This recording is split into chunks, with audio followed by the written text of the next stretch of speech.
I've called the ability to forgive others the secret to bliss, because that's where you'll find that your whole life becomes so much better and so much more comfortable than carrying all this bitterness and anger within you.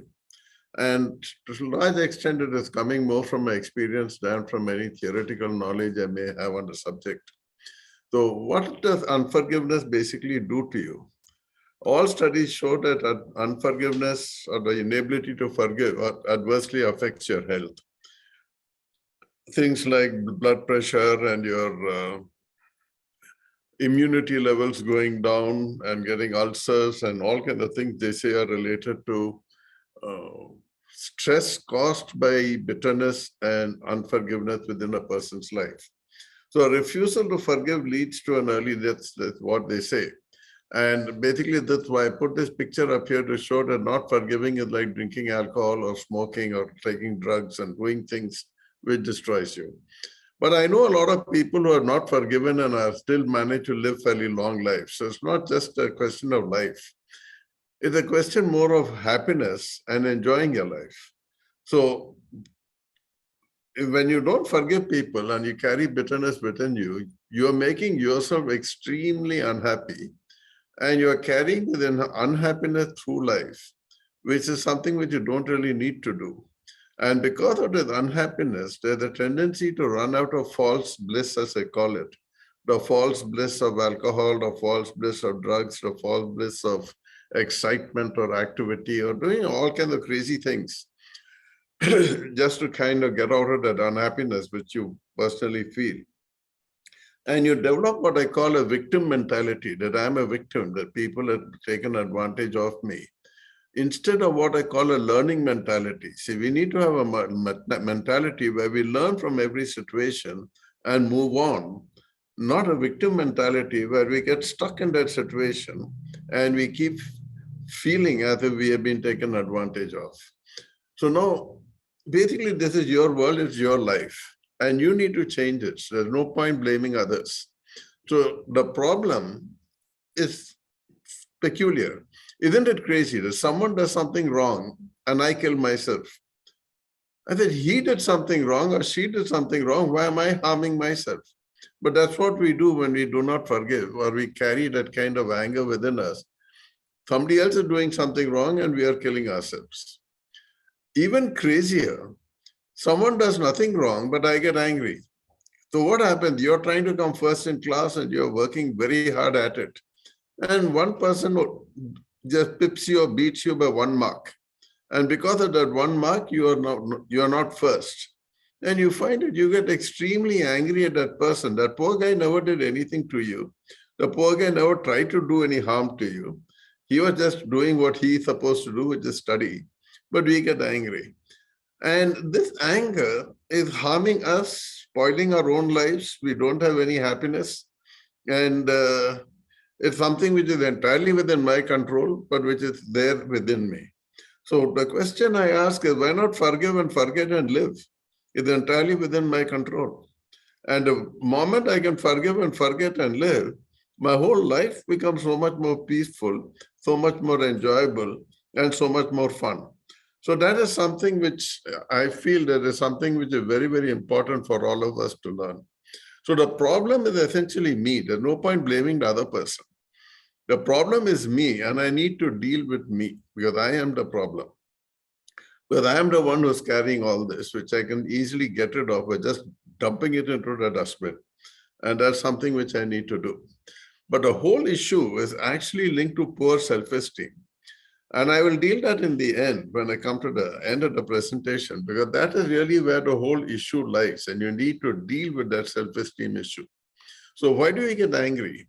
Because someone has harmed us. You know, somebody stole your pen, somebody took away your quietness, somebody took away something which you are wanting, and you're being deprived of that, and therefore you get angry. And then the person continues to do that, it becomes bitterness, and that bitterness kind of stays within you. So Gautam Buddha had a nice solution to that. He said, if you don't have any desires, you will not get unhappy, you will not get angry, you will not fight, you will be at bliss in the world. So his solution to it was, don't have any attraction for material things, and no one can make you angry or create problems for you. So one of the questions we need to ask ourselves, why do we want material things? Why do we want these kind of, I mean, it need not necessarily be material, it can be quietness, it can be peace or whatever it is. But why do I want that instead of having relationships? So if I change the focus of my life from wanting material things or wanting something in this world to wanting strong relationships with people, you will find that your anger will not be there because your focus is on building relationships and not on desiring things in this world from which all this anger and bitterness comes from. You know, when I was in Lucknow, I was told that I'm getting temporary promotion to a higher level and that I can occupy a new office. I, being a smart guy, I refused to occupy the new office till I knew that the promotion order was being printed out. So when I got the news that the promotion order had gone to the copy, those days there were no Xerox, so it used to be cyclostyling. So it had gone to be for copies to be made. I happily moved to the bigger room and to the higher office. And probably an hour or two later, I was told, no, the order is not coming, you're not being promoted, and you need to get back to your old office, which I promptly did. Then I came to know that one of my close friends, Madan by name, that he had gone and given a complaint to the super boss, saying that he was slightly senior to me. And so till he was promoted, I should not be promoted. And so they reversed the whole thing. Now, when something like that happens, what do? Frankly, Madan and myself continue to be great friends. I said, okay, you had a problem with that. I can understand it. And I left it at that. I said, I don't bother about it. It's not my issue. It is his issue. He's the one who's getting worked up. As far as I'm concerned, I don't worry about it. And we continue to be friends. And of course, Madan ruined his career later over something else. So can we change the focus of our life to serving others and being a blessing to others and building relationships with people, which basically is the formula of happiness? Rather than looking upon ourselves and all the hurts and injuries which have been done to us, from which you find you become more bitter and more angry. So I call, this is my definition of madness. You may not agree with me, but my definition of madness is being so focused on self. The more you focus on self, yourself, and your conditions and situations, the madder you are. The more you focus on helping others and being a blessing to others, the more sanity is there in your life. And you find that there is a much greater balance in your life. So this is something which I have experienced. So what is reality? I am transient. In a few years, I'll be gone. I'm here now. Another few years, I'll be definitely gone. But what will I remain? What will remain is what I have done, what I have built. People whom I have built who will stay on for a few more years beyond me. These are the things which will remain, not me. I am transient. But what I do is what will remain and will be built on by others. I'm not saying it's going to be permanent, but it will be built on by others and take on new shapes and sizes. So what is real? Is it me or what I do? I said, ultimately, what is real is what you do, how you build your life and how you build others and how you create history where you are. In fact, I like that because that is one thing which was the focus of my life, to create history wherever I am. So I am real, but what I do has a much higher reality than me. So let me not worry so much about myself, but let me see that I can work in the higher reality, which is much bigger than me. So focus on what you do and build relationships and enjoy life, which is transient. See, life is transient. So why make it miserable by carrying bitterness and anger? Enjoy life, but focus on building something which is permanent and building relationships. So this is the three foci of my life. One was enjoy life. One thing I can tell you, I've always enjoyed my life. And build systems and people and bless people and build relationships. And you will find that you don't have time to be bitter and angry with people. They all disappear. And you are really focusing on enjoying the little life which you have and building systems and building people. That needs to be the focus of our life. So what do I need to be happy? Maslow made this interesting chart. And what Maslow said, you need to move up the scale. So you first need safety for by getting material things, money and food and things like that. And then you need to have security. And then once these needs are met, then you move on to sense of community, and then you move on to self-esteem and vision and self-actualization and things like that. So that was Maslow's theory, and it has been basically proved wrong.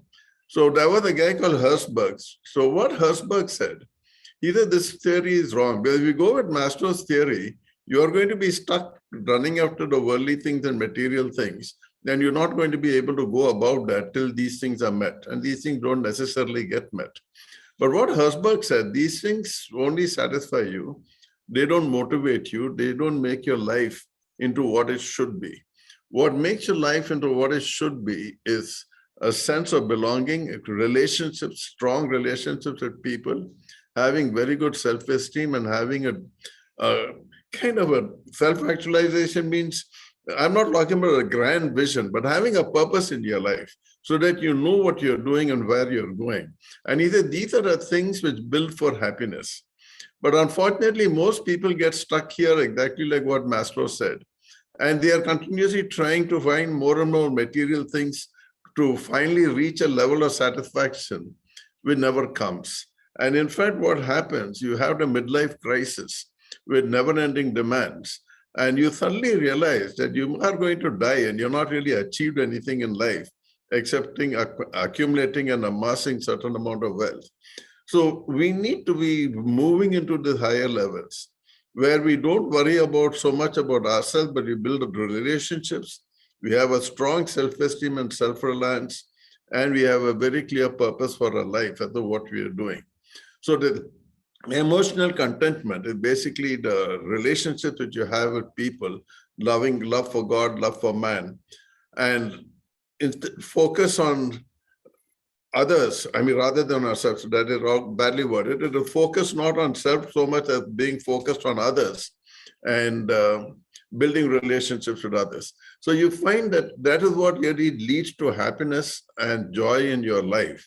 And so I need to focus on that rather than myself. Now, some may feel that this is a form of self-deception, that I'm just kind of psyching myself into something which is not necessarily true. So it's an attempt at self-deception.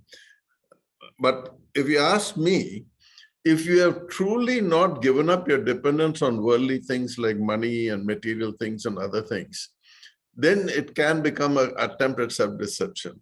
But when I have given up my pursuit of material things, so that people can't irritate me by taking away material things, it's not a form of self-deception, but it's a form where you get a very clear joy in your life by dealing with people in a positive manner and looking at things in a very, very positive manner.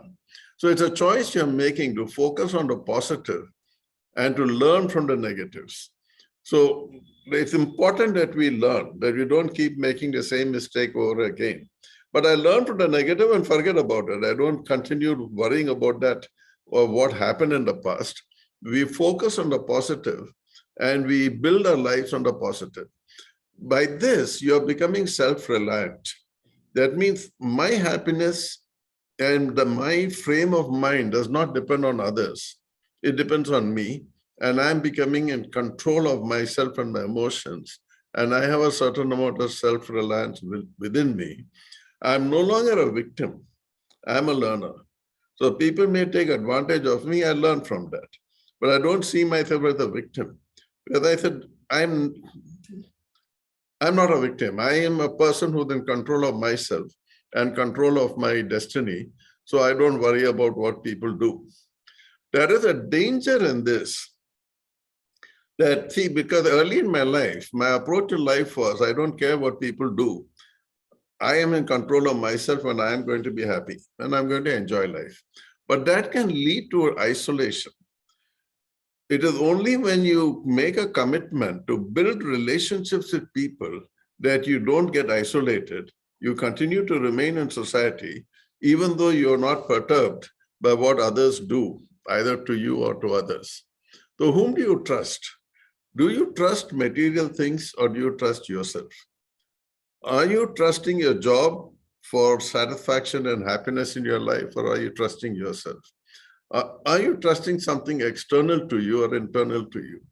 The world is often a mirage. So I tell people, don't depend on it. Your job may disappear, everything may vanish. The only thing which will not disappear is you. And so you need to be absolutely self-reliant.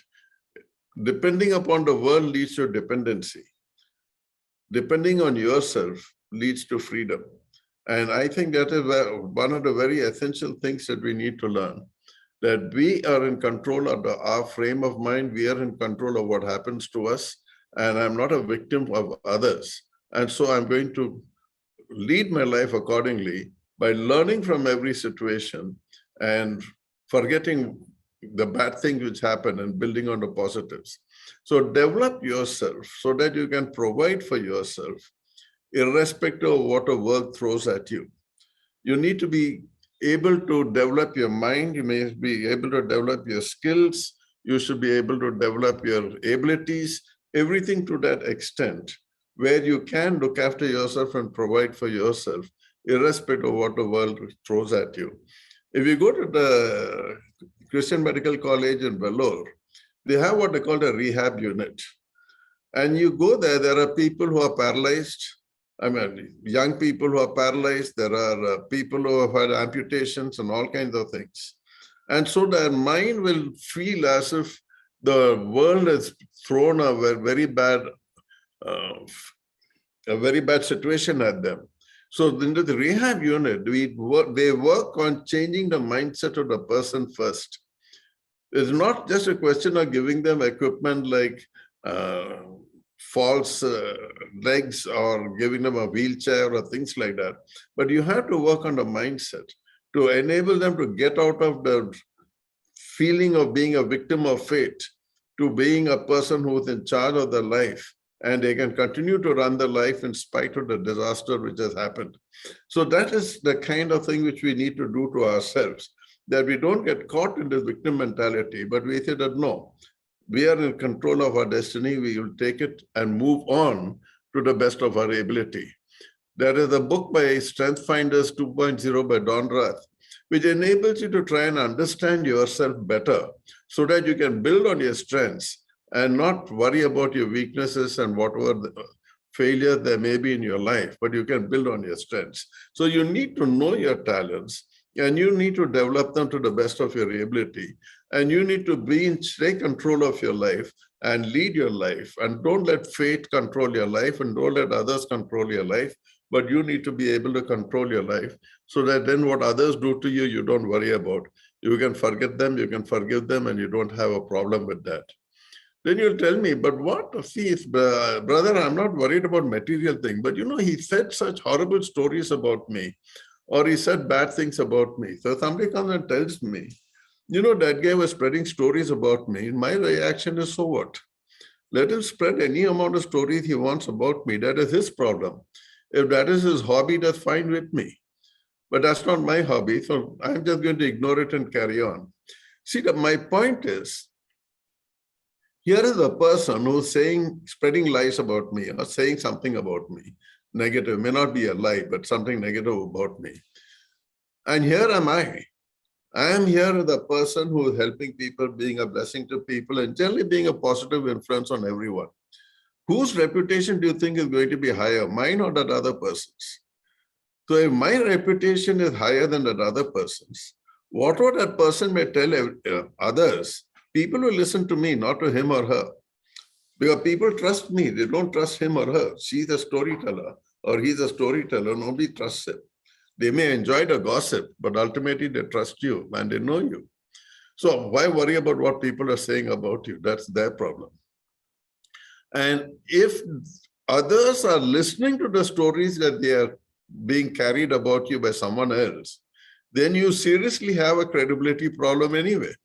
Whether that person is telling stories about you or not, you have a credibility problem because people don't trust you or they don't listen to you and they don't have that kind of a high regard for you so that people can easily throw mud at you. So this is why I said, if I am building relationships and I'm looking at helping people and I'm being concerned about people, I have a positive image in society, then you will find that you don't worry about what people say about you. It doesn't really matter. But people know you and they trust you, and their opinion of you is built upon their relationship with you, not what people say about you. So build your reputation. That is, you build your reputation by your character, by your knowledge, and by the way in which you communicate to the people, which gives you a kind of a charisma, so that you don't have to worry about what people say about you and what people try to do to you by spreading rumors. And ultimately, rumor mongers are essentially showing their own weakness and fear. So recognize that when a person is spreading rumors, that poor guy is having terrible self-esteem, that person is feeling horribly weak and run down, and therefore he's saying these things. So pity them, feel sorry for them, but don't waste your time being angry with them and refusing to forgive them. And another thing which I keep telling people, if you are creating history, which is the focus of your life, people will be talking about you. And if nobody is speaking about you, you better get worried. That means you're a zero, you're a non-entity.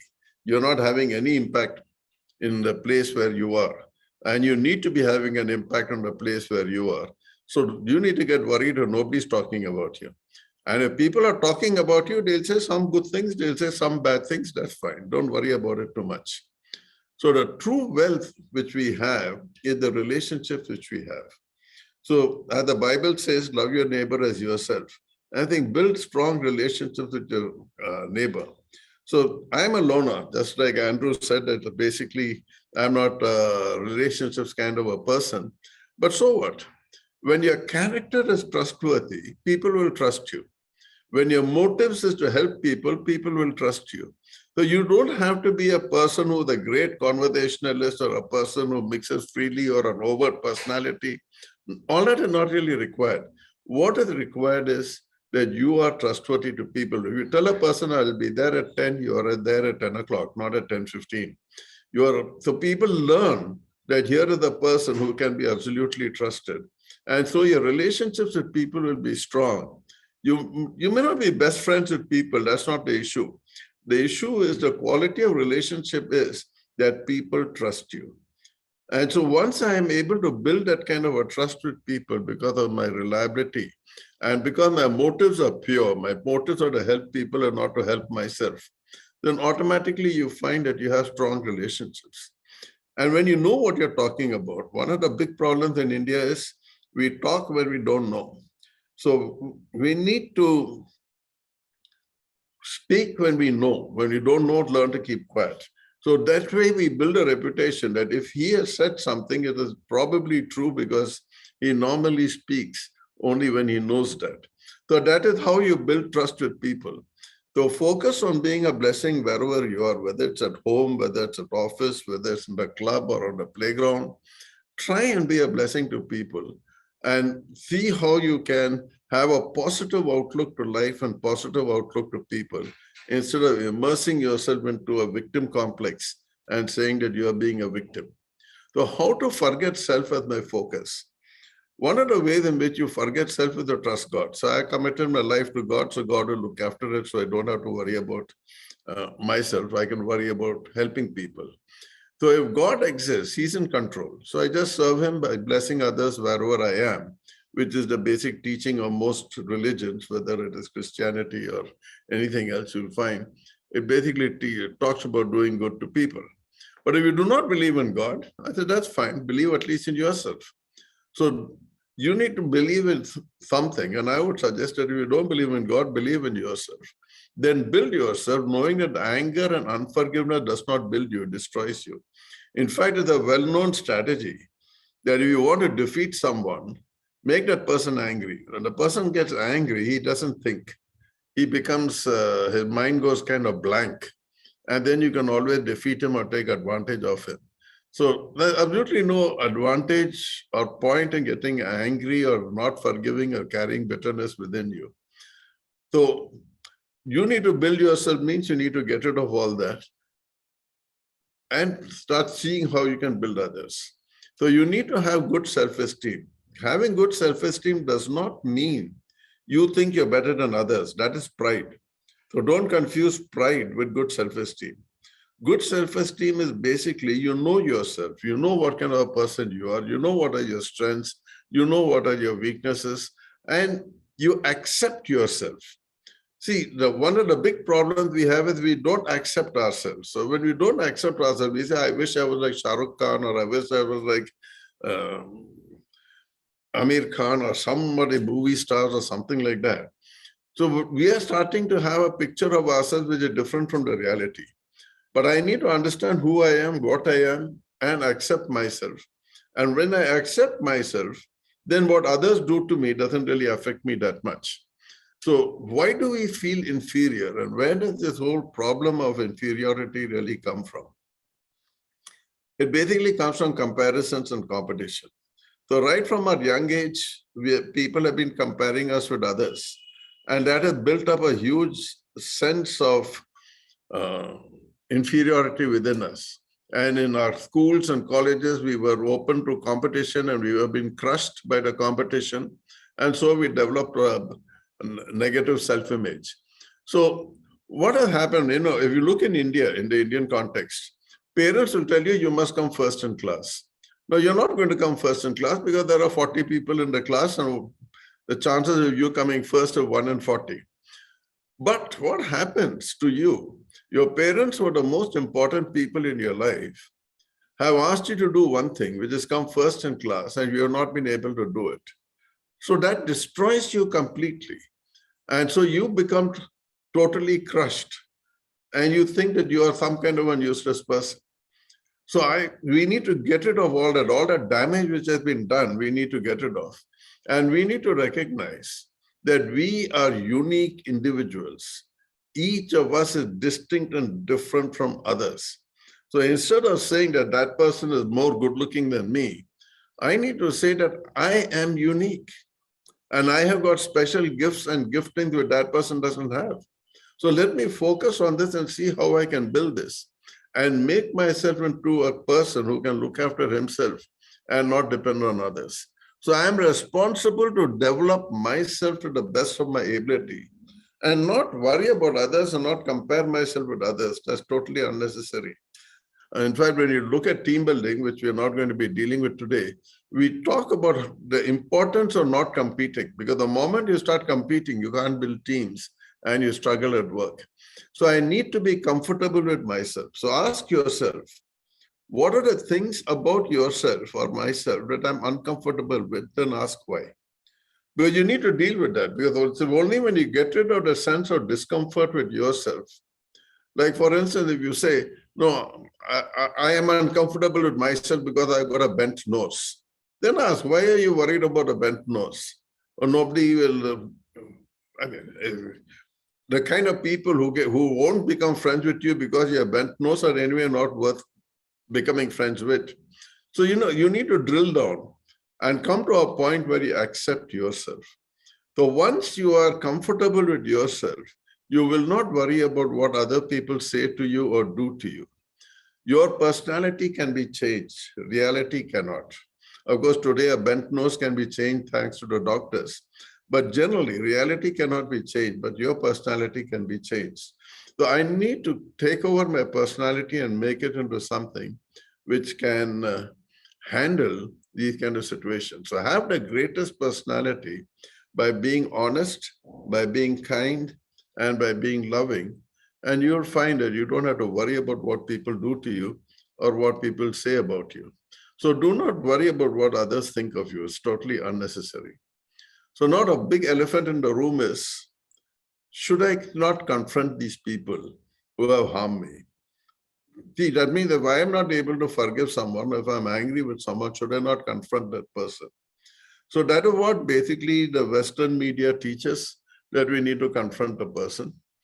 I'm not a great believer in confrontation. So I'm thinking if you're going to confront to restore relationships, not to settle your grievance. If you're going there to settle your grievance, I'm telling you, confrontation is not going to work. It'll only make things worse. But if I'm going to confront to restore relationships, And with that aim in mind, then I would say confrontation works. Otherwise, it does not work. So in most cases, I find that confrontation doesn't really help. So I prefer to just ignore and move on with my life and not carry this kind of problems with me. So rather than confrontation, my approach is try and understand the other person. There is a logic and a reason behind what the other person is doing. So try and listen to that person, develop strong listening skills where I can understand why the other person is doing this, why the other person is spreading stories about me. Why is my boss asking for these kind of unreasonable things? So as I listen to them and try and understand their position so that what they are doing no longer looks unreasonable, then I can understand them. I can understand what are the motivations and issues in his or her position or life, which is making him or her do that. And I can feel sorry for them instead of anger at them. And I can help them get over their issues rather than unnecessarily carrying anger and bitterness in my own life. So rather than confront, I prefer to go with listen. Keep listening to people and listen as much as you can. Learn to look at the nonverbal signals and things like that so that you can learn about that person and understand that person. Revenge, not forgiving shows poor self-esteem. Deal with that. Don't think in terms of revenge. Revenge is not going to get you anywhere. Focusing on revenge warps your thinking. You come up with crazy ideas. If you look at the Hindi expression, apna naak katna. You are angry with someone, so you cut your own nose. Now, how does that help? I don't know. But you see that so often. Women will commit suicide to hurt their husband. And then you want to hurt your husband and you're hurting yourself. What is this kind of logic? So what happens that once you get into this whole revenge frenzy, you become, you can't think straight. You go and kill someone and you go to jail or you get hanged. What did you gain out of all that? So never even try for revenge. It'll only hurt you. Revenge is just something which is not there in our agenda and has no place in life. And, we live in a country where we rarely can get help from the authorities. So never go for court cases and police complaints that only stress you out. I'm just saying, forget about it and just move on with your life. So learn from the incident, learn to learn. Learn how should I learn from this incident? Then write it off and look ahead and continue with your life. You will find that your life is going to be very much better. I remember once my wife and I came back from the church, I think, and when he reached home, he found that the house had been burgled. And my wife asked me, shouldn't we tell the police? I said, forget it. I said, let's not waste our time. Let's move on with our life. And that's what we did. So that has been my approach to life. I said, listen, let me just move on with my life and let me not waste my time on things which is going to create stress for me. So what if you lost something? Do you forgive yourself? See, supposing you have harmed yourself, do you forgive yourself? For some time, you may find it difficult, but after some time, I hope you forgive yourself, because if you don't forgive yourself, you're going to be carrying that guilt and that anger right to your grave. Now, if you are forgiving yourself, in the same way, forgive the other person also. If the other person has made you lose something, just forgive him and move on. Don't waste your time on it. Nothing is fair in life. See, one of the things I find which people find most difficult to accept and where they find it most difficult to forgive is when a sense of injustice, that an injustice has been done to me. So I tell people that don't worry, nothing is fair in life. Some people are born poor, some people are born rich. Some people are born at high IQ, some people are born at low IQ. There's absolutely no fairness in any of this. So don't even seek it, don't worry about it. Just enjoy life by blessing others. And the whole focus of having a life where you bless others and try to help people literally lit our lives, completely changed our lives to become a life which is bright. Whatever God brings your way, do it and have fun. Enjoy life. It's a short life and not to be wasted by carrying anger and bitterness, but to have fun in it. So this is a challenge I want to leave with you. The inability to forgive is your problem. It's not somebody else's problem. And it's not what someone has done to you. So you need to heal yourself. Recognize your worth and have confidence. Because when I lack self-worth, I find it difficult to forgive. But when I recognize my worth and I have confidence in self, I can forgive and forget. You do not need the world needs you. That's the way I look at it. I don't need the world, I can manage without the world, but the world needs me. And so I don't worry about the world, but the world needs to be worrying about me. Revel in your individuality and recognize that you are a unique individual, totally different from others. So you don't have to compete, you don't have to compare, but you need to develop yourself and your own personality to become, to achieve the fullness of what it can become. So that's the presentation I give you. And I do recognize that I may not have given that many solutions to deal with situations where people may have harmed you. But I think that's not, see, I'm trying to look at it in this way. How can I deal with it myself without worrying about others? This is my problem. I need to deal with it myself and with me, not with the other person. Okay.